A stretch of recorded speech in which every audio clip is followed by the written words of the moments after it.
Bulletin में आपका बहुत बहुत स्वागत है। रुक करते हैं खबरों का। तेलंगाना में प्रधानमंत्री नरेंद्र मोदी ने विपक्ष पर जमकर हमला किया।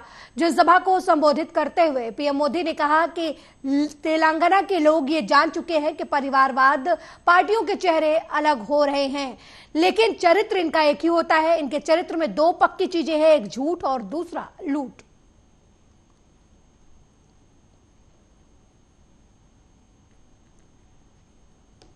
लूट।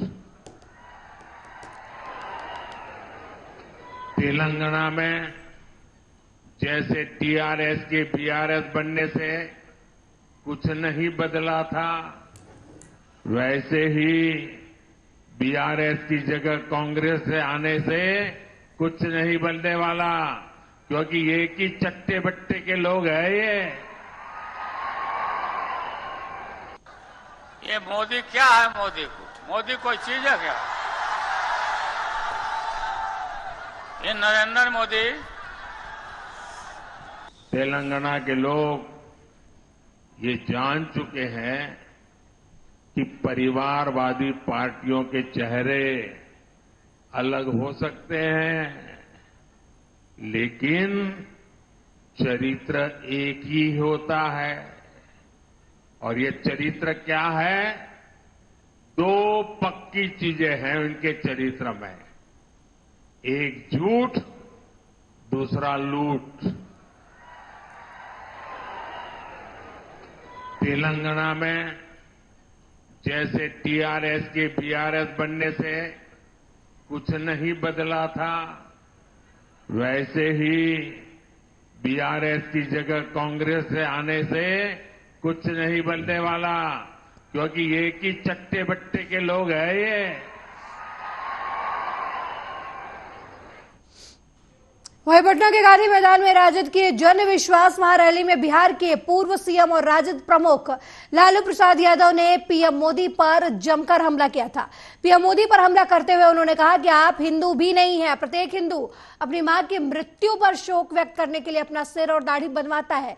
जवाब दीजिए कि आपने अपने बाल और दाढ़ी क्यों नहीं बनवाए? कोई संतान नहीं तुमको हुआ? बता, ये मोदी क्या है? मोदी कोई चीज है क्या?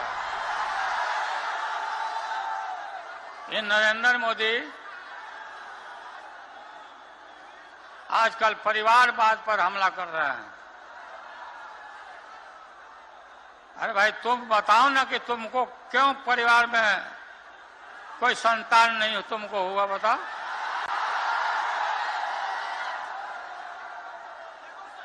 ज्यादा संतान होने वाले लोगों को बोलता कि परिवारवाद है, परिवार के लिए लोग लड़ रहे हैं।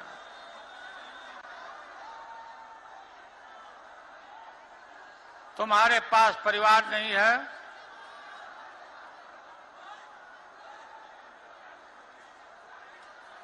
और तुम्हारी माताजी जब, और तुम हिंदू भी नहीं है, तुम्हारी माताजी का जब अवसान हो गया तो हर हिंदू अपने मां के।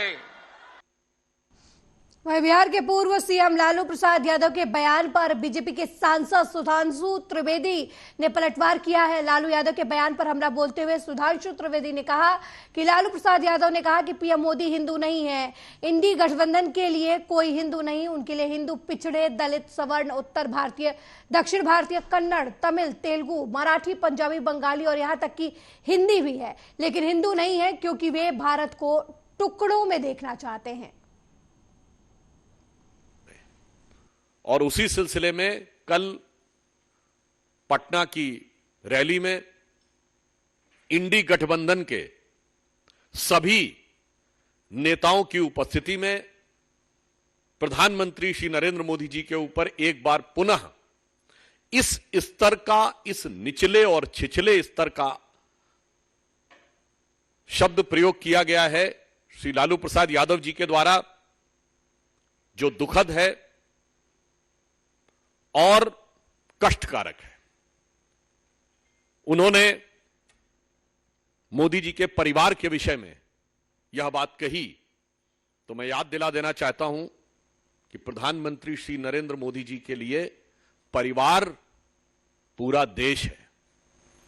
और यह बात आज की नहीं है बहनों भाइयों, हम सब लोग अपने परिवार के साथ होली दिवाली मनाते हैं।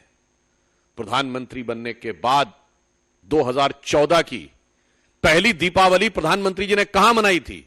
सीमा पर सैनिकों के साथ। यह उनका परिवार था।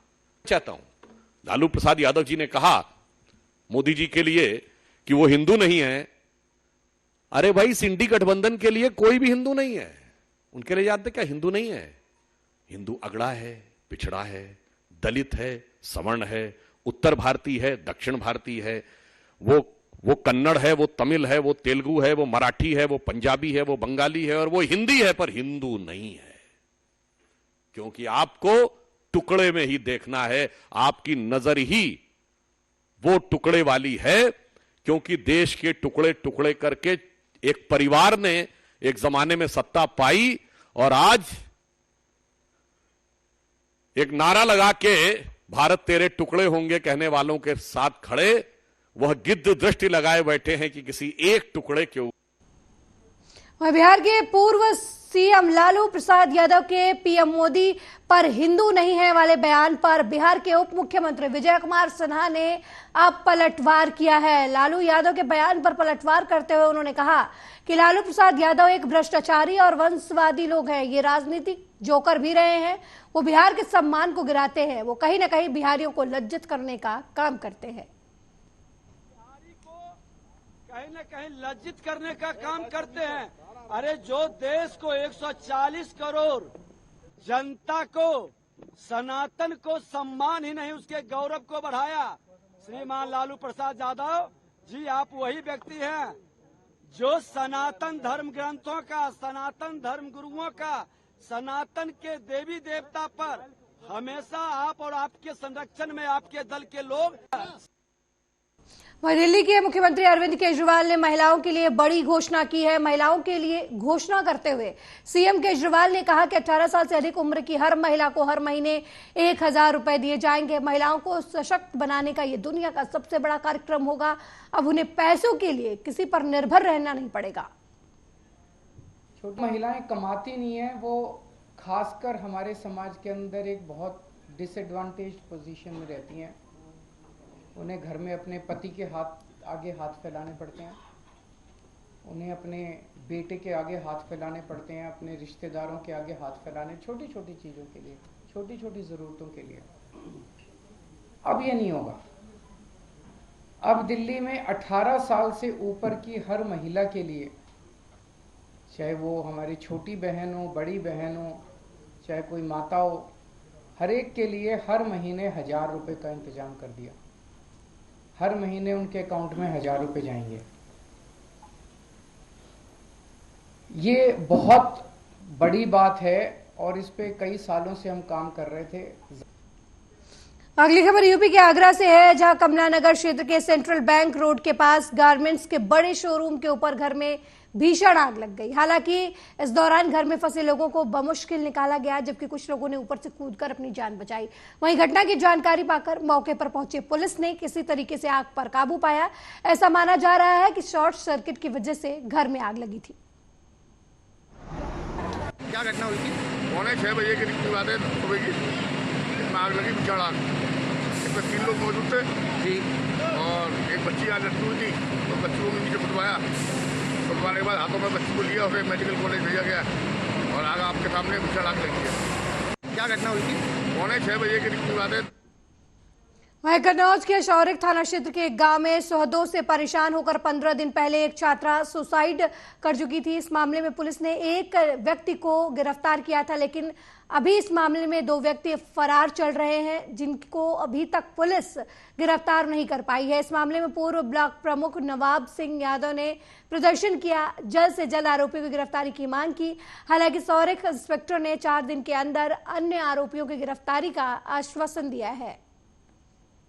4 दिन का वक्त मांगा।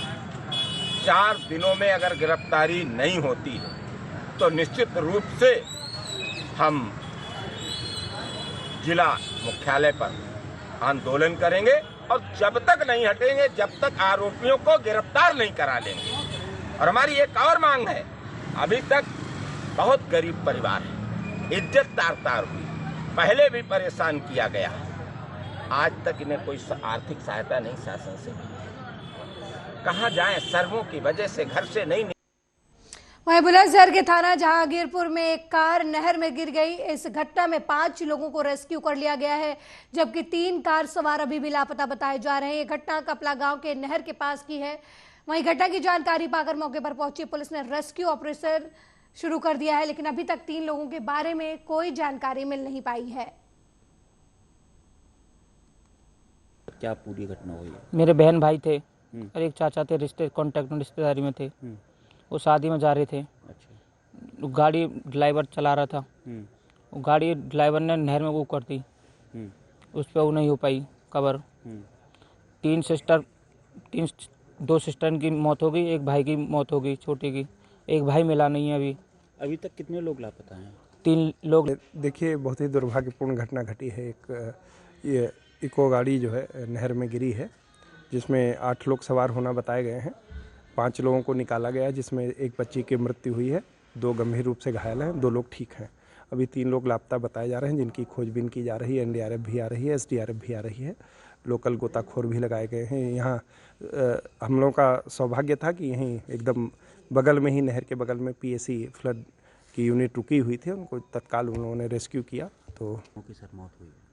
ये थाना जहांगीरपुर क्षेत्र में कपना नहर है। आज देर रात्रि बरसात भी काफ़ी तेज़ हो रही थी और तब ये सूचना प्राप्त हुई कि जो इको गाड़ी है वो नहर में गिर गई है। यहाँ नहर के ठीक बगल में एक प्रांगण बना हुआ है मंदिर का, जिसमें कि फ्लड PAC हमारी रुकी हुई थी। वहीं कन्नौज मेडिकल कॉलेज का नाम बदलकर भीमराव रामजी अंबेडकर रख दिया गया है। मंत्री असीम अरुण, सांसद सुब्रत पाठक की मौजूदगी में मेडिकल कॉलेज का नाम बदला गया है। वहीं इस दौरान कार्यक्रम में मेडिकल कॉलेज की OT की भी शुरुआत हुई है, जिसका शुभारंभ मंत्री असीम अरुण ने किया। आज पूरा कन्नौज उत्तर प्रदेश बहुत आभारी है आदरणीय मुख्यमंत्री जी का, योगी जी का, कि उन्होंने बाबा साहब का सम्मान कन्नौज मेडिकल कॉलेज में नाम वापस जोड़ करके पूरा किया। इसको अखिलेश यादव जी जब मुख्यमंत्री थे, उन्होंने न जाने क्यों बाबा साहब के से उनको क्या परहेज था, उन्होंने बाबा साहब का नाम यहाँ से काट दिया। आज समय आ गया है कि अखिलेश यादव जी या तो। वहीं पटना में जन विश्वास रैली को संबोधित करते हुए राहुल गांधी ने बीजेपी पर जमकर हमला किया। इस दौरान कांग्रेस नेता राहुल गांधी ने कहा कि देश में जब भी बदलाव आता है तो बिहार में तूफान शुरू हो जाता है, यहाँ से तूफान बाकी प्रदेशों में जाता है। बिहार देश की राजनीति का नर्व सेंटर है। आज देश में विचारधारा की लड़ाई है। एक तरफ नफरत, हिंसा, अहंकार और दूसरी तरफ मोहब्बत, भाईचारा है। अगर आप गठबंधन को समझना चाहते हैं तो एक लाइन में समझा जा सकता है, हम नफरत के बाजार में मोहब्बत की दुकान खोलते हैं।